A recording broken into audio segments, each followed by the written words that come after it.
Hello and welcome, I'm Thomas Porteous and you're watching the World Report on NewsX World. Let's take a look at some of the top stories of this hour. Ghislaine Maxwell refused to answer the US House Oversight Committee invoking the Fifth Amendment, lawmakers have said. Both parties criticized the move as Democrats allege she seeks clemency and her lawyer says she'll testify only with a pardon. King Charles III says he will support police if asked over claims Prince Andrew shared sensitive material with Jeffrey Epstein. Buckingham Palace says the king is concerned by newly reviewed Epstein files.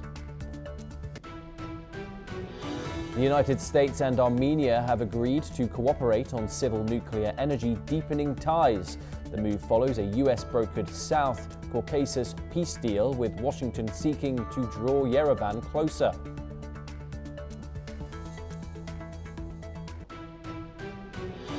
The United States has issued new guidelines urging US-flagged ships to avoid Iran's waters in the Strait of Hormuz amid rising tensions. The advisory also warns against Iranian forces boarding American vessels.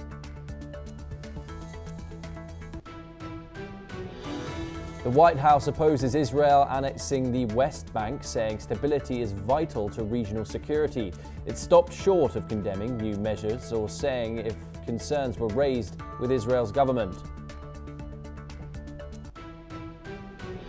Venezuela's parliament has delayed a vote on a proposed amnesty law, moving the session to Thursday. The move comes amid US pressure to free political prisoners following Maduro's ouster.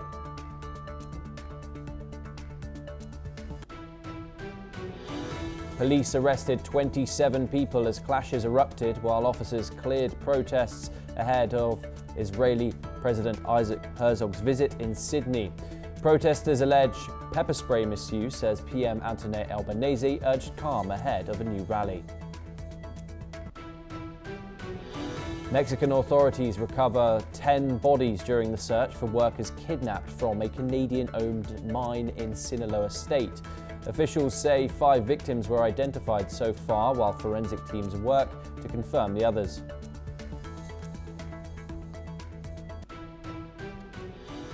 We start this hour in the United Kingdom. King Charles has made his first public intervention in the ongoing Epstein scandal, expressing concern over allegations against his brother, Andrew Mountbatten Windsor. A Buckingham Palace spokesman stated that the king, while acknowledging the seriousness of the claims, has offered support to Thames Valley Police as they assess potential investigations. The police are considering a complaint from the anti-monarchy group Republic, which reported Andrew for suspected misconduct and breach of official secrets. The palace emphasised that the king and queen's thoughts remain with the victims of abuse. Joining us now is Lieutenant Colonel Himanshi Singh, a defence and international relations analyst, joining us live from New Delhi. Thank you very much for joining us, first of all. The public fallout is rife. There are ripples in government and the monarchy alike due to these files being released and the links that they showed to high members of the royal family and the members of government. This, however, is the first statement issued by the king after these newly released files, and he's saying that he's willing to cooperate with the police in the UK in order to aid them with any investigation in regards to his brother's connections with the disgraced financier. Does this move by the monarch signal transparency, or is it too late? See, when a British monarch expresses profound concern, it is a serious statement, but concern is not accountability, Thomas. For survivors of abuse, concern does not bring closure, it's just the truth that comes out. So when this issue transcends to United Kingdom, it speaks of every system, where the institutions are reluctant to scrutinize their most powerful members. They are ready to cooperate because the anti-monarchy group is now very seriously reported, these concerns about the serious misconduct.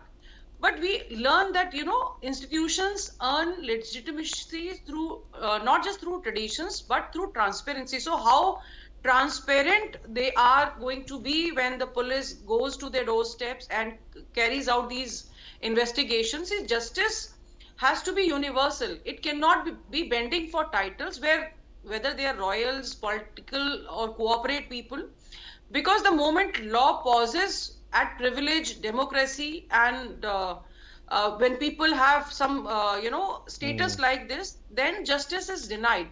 So this is not an anti-monarchy argument. It is a pro-justice argument which Charles has given. If in case they are ready to willing, we already know that Epstein has visited even the Birmingham Palace and had some private meetings with Andrew when Queen Elizabeth was alive. So this raises serious concerns about the security also, and he was allowed to bring anybody whom he desired to. So somewhere, Prince Andrew has faltered a lot, and justice must remain credible and should not blind to the rank and file of truth. So in case the royal family, even, Prince William and Kate Middleton, they have also voiced their concern. But the concern will not do anything. We need some changes on the base level. Because, if you see the global implications, it actually erodes the moral leadership of such royal families, where inconsistent accountability weakens the leadership.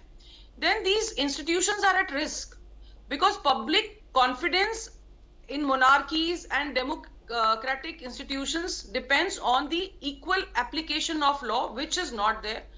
And when survivor of justice, they are put versus the elites.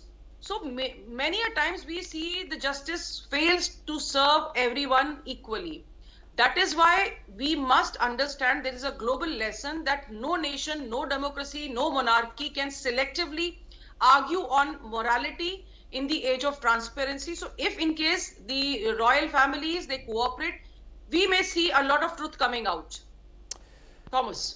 One of Andrew's most prominent accusers, Virginia Giuffre, made these significant public statements in 2019. Now, that's nearly 7 years ago. It's taken this release and this tranche of files to signal that the palace would be willing to cooperate with police. Of course, at that time, Queen Elizabeth was still alive.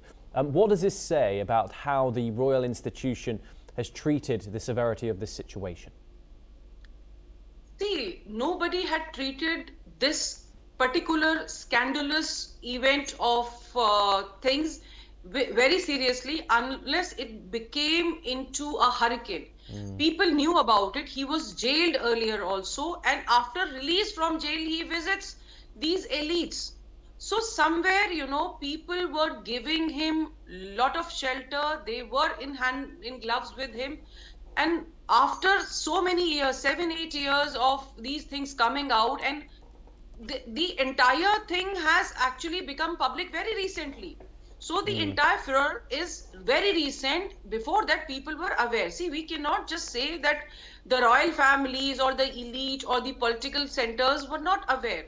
People in the helm of affairs were very much aware. It cannot happen that something so grossly wrong is happening in a state like USA, which boasts about its institutions, and people were not aware. So somewhere he was sheltered, and he was giving lot of things because of his privileges status. So I think expressing concern and saying, okay, fine, we'll cooperate is not the last thing. The concern must be followed by cooperation, transparency and accountability. Otherwise, these statements will remain symbolic and not substantive. Thomas. Do stay with us, Lieutenant Colonel Singh, as we turn over to our next story. And we head over to East Asia. And Hong Kong media tycoon and China critic Jimmy Lai has been sentenced to 20 years in prison, marking the conclusion of the city's largest national security case. Lai was convicted on charges of conspiracy to collude with foreign forces and publishing seditious materials. Hong Kong leader John Lee has defended the sentence, stating that Lai deserved the punishment due to the harm he had caused. These remarks came a day after the sentence was handed down. Let's listen in to some of those remarks. Jimmy Lai, who has betrayed the country and Hong Kong, has been sentenced to 20 years imprisonment, a heavy punishment that sends a solemn warning against malicious plots of collusion with external elements and endangering national security. He caused damage to the interests of the country and the Hong Kong SAR. His conviction is supported by overwhelming evidence, and he deserves the punishment after all the harm that he has done. International reactions have been swift. The European Union has called the prosecution politically motivated and urged Hong Kong authorities to restore press freedom. Australia has also expressed grave concerns over the deteriorating situation of press freedom in Hong Kong, while Britain has decried the sentence as tantamount to a life sentence, calling for Lai's release on humanitarian grounds. Lieutenant Colonel Singh joins us once again on this story. Of course, this has been a huge story. Lai, who is a British citizen and the founder of now shut pro-democracy newspaper Apple Daily, has been sentenced to 20 years in prison in a system of Hong Kong which is supposed to operate on the one country, two systems rules until 2047. Western governments, of course, seeing this as proof that Hong Kong's promised freedoms are effectively dead, and China, of course, saying that Jimmy Lai's conviction is the rule of law. Do you think Western governments are correct in issuing these statements? Of course, they are correct, because when Jimmy Lai gets legally prosecuted, he is being politically targeted. So this overlap defines political imprisonment. See, it is very clear the proportionate evidence of violence or direct threat. It's not an ideological disagreement. You know, we see that on paper, yes, China is saying, okay, fine, they're not interfering, but this kind of prosecution definitely shows that they are prosecuting. And it is a final closing book of the Hong Kong's identity as a bridge between East and the West. By, labeling a media mogul as a national security threat, China is prioritizing domestic control over the international reputation. So it has long-term implications. It ends Hong Kong as a global hub, because Hong Kong succeeded because of the rule of law. This sentencing signals that, global investors and multinational corporations will accelerate exit to Singapore or Tokyo, fearing that leadership can target them like Jimmy Lai. And if they try to be more expressive and cross that political line. So somewhere I think China is giving a very chilling blueprint to the nations when, it is demonstrating that you can absorb a global financial center and strip its freedom to express. So I think it's a very, very serious concern which the Western democracy is expressing. Lieutenant Colonel Singh, thank you so much for taking the time in speaking to us here on the programme. We now turn over to the US, and Vice President James David Vance has said that Armenia and the United States have signed an agreement to develop cooperation in the civilian nuclear sector. Vance added that the deal includes $5 billion in initial US exports and an additional $4 billion in fuel supply and maintenance. Let's listen in to what the Vice President had to say. Very proud to announce that our nations have completed negotiations on a 1-2-3 civil nuclear cooperation agreement. Now, once that is completely stood up, it'll pave the way for American and Armenian companies to strike deals on civil nuclear projects. That means up to $5 billion in initial U.S. exports, plus an additional $4 billion in long-term support through fuel and maintenance contracts. I also was very happy with the Prime Minister just a couple of minutes ago to see some of the new drone technology that we will be selling to Armenia. As President Trump knows very well, the very best way to ensure that you have peace is to establish real deterrence. And the best way to establish real deterrence is with the best military technology in the world, and the United States has that. Professor Veselin Popovsky joins us now, a professor and vice dean at Jindal Global Law School, joining us live from New Delhi. Thank you very much for joining us, Professor. It's always a pleasure to talk to you. Is this deal a strategic signal to Russia or a limited tactical partnership with Armenia, of course, following that peace deal signed earlier in 2025? Well, definitely. It's a very good news. By the way, Armenia relied on Russia, and before that was part of the Soviet Union for the last century. So obviously this is a signal that Russia can no longer protect any neighbor, and not only Armenia, it applies to every other neighbor. Nobody in the world, Venezuela felt the same, can be protected by Russia. Russia cannot protect itself anymore. It's a failed state. And obviously it's a good news because United States offer protection to Armenia, and it should do the same for Ukraine, by the way. The same deal I expect Donald Trump, J.D. Vance to offer to Ukraine, to give Ukraine and every Russian neighbor the same support, the same protection.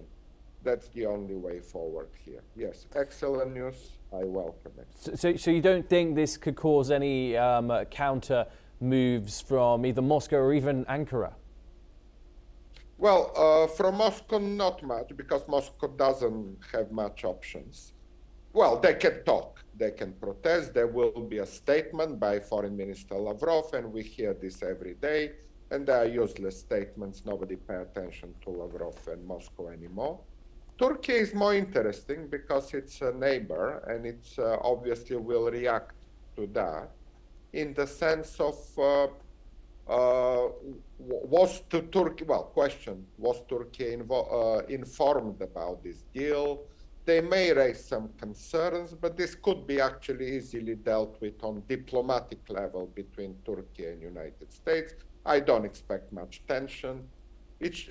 Ideally, Turkey should have been informed in advance.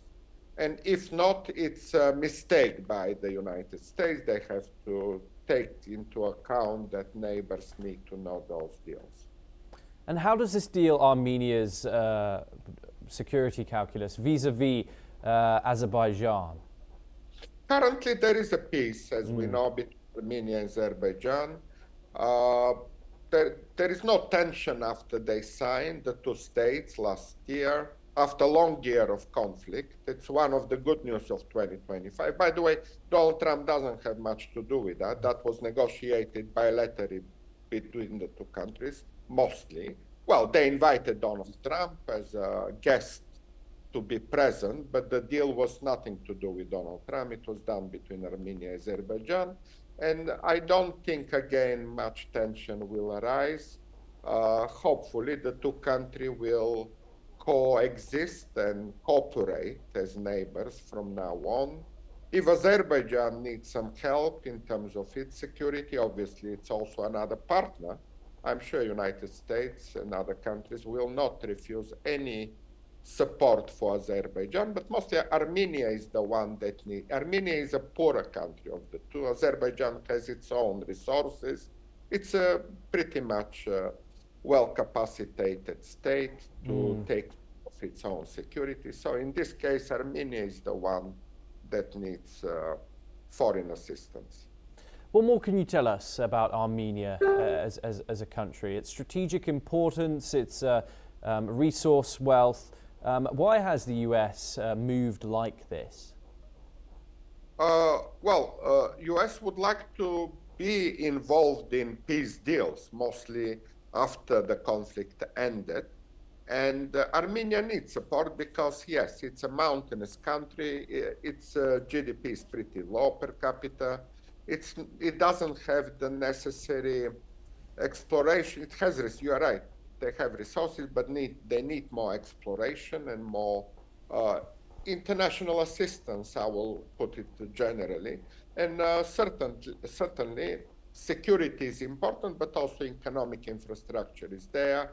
And that possibly also explain why United States offered that assistance. We know this administration is very materialistic. They are looking for material outcome of that. And one could be that, I would not be surprised, let's put it this way, that further deals for Armenian exploration of their resources follows, again, with United States involvement and contribution to that. Yes, Professor Popovsky, do stay with us as we turn over to the ongoing conflict in Ukraine for our next story. And Russia has claimed strikes on Ukrainian military targets, while Ukraine reported intercepting multiple Russian drones.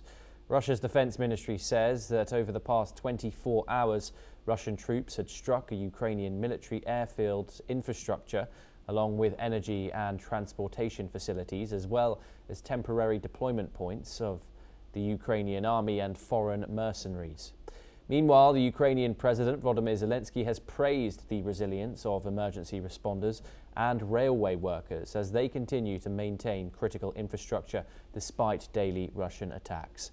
In his regular video address, Zelenskyy highlighted the tireless efforts of Ukraine's state emergency service in restoring energy facilities and extinguishing fires. He also acknowledged the continued operation of Ukraine's railways despite ongoing strikes targeting logistics and railway-related facilities. Zelenskyy called for intensified efforts in February to strengthen Ukraine's position in the war, including improved access to Starlink systems and reliable delivery of military equipment. Let's listen in to what the Ukrainian president has said.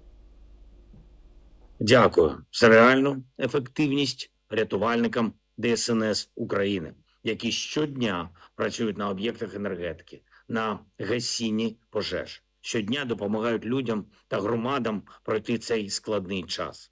Результати кожного, хто задіяний зараз в ліквідації наслідків ударів, у відновленні – це робота на всю Україну, на силу нашої держави, на здатність українців вистояти і цією зимою. Та загалом хочу теж відзначити Укрзалізницю, усіх фахівців Укрзалізниці. Надзвичайно складно. Зараз фактично щодня російські удари по нашій логістиці, по об'єктах, які працюють на залізницю, по рухомому складу. На багатьох напрямках небезпечно, але наша залізниця продовжує працювати. Professor Popovsky joins us once again. Ukraine says Russia's attacks on critical infrastructure daily keeps even through this. Ukraine's rail routes remain operational.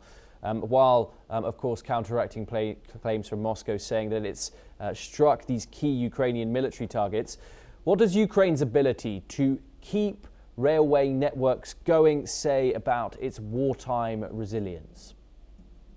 Well, certainly it's very clear what Ukraine is doing. They are defending its territory, they are defending its infrastructure, they are saving human lives by operating in emergency with those aggressive strikes and inhuman strikes by Russia.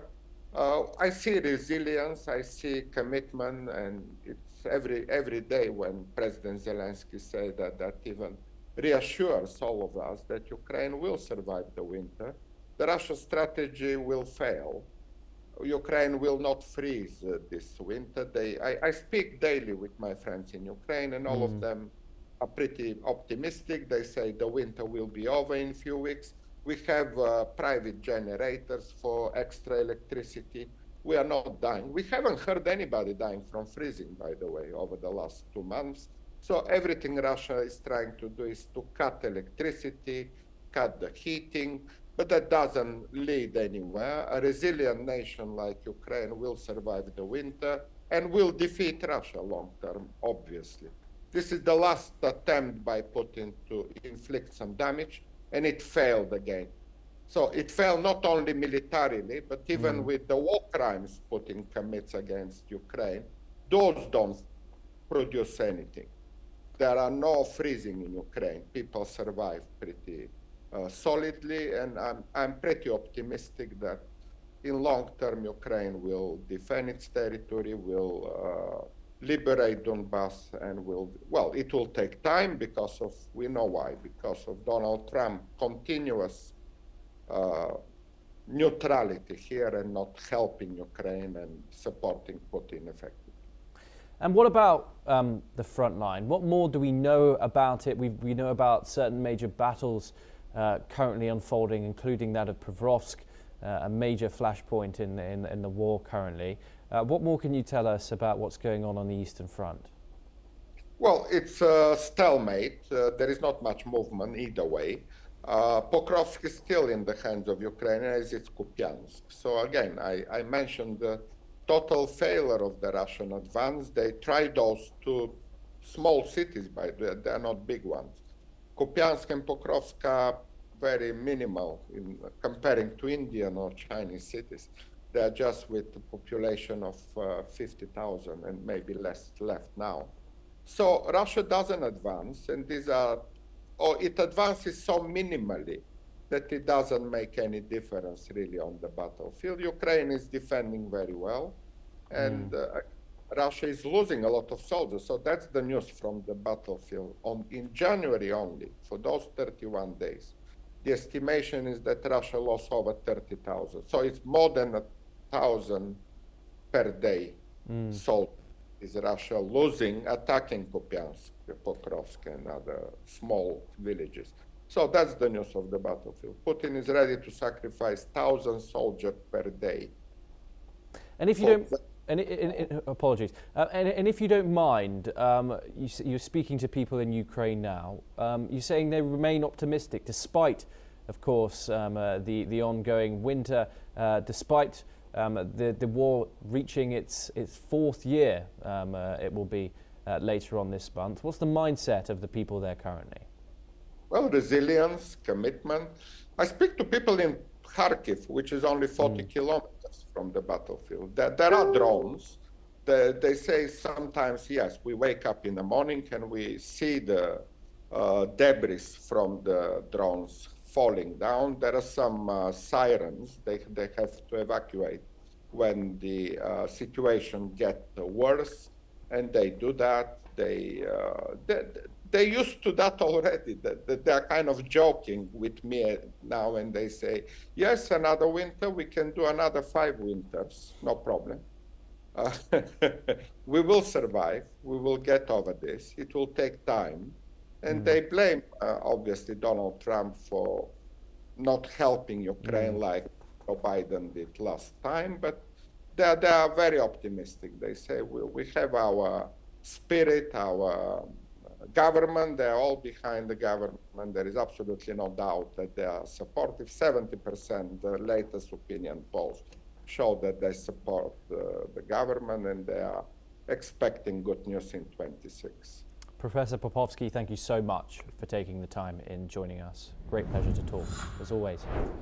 We now move on, and the US Labour Board is abandoning a years-long legal battle against Elon Musk's SpaceX, according to a Bloomberg News report.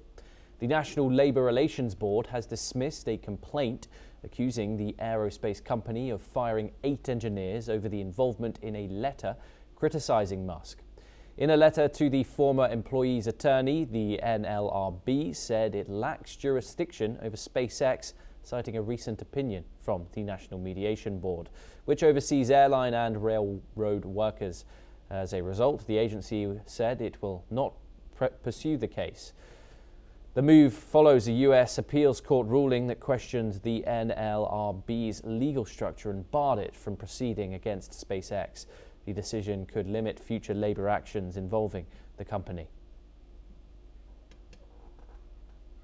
Well, that's all that we have time for this hour. Keep watching NewsX World for more international news updates.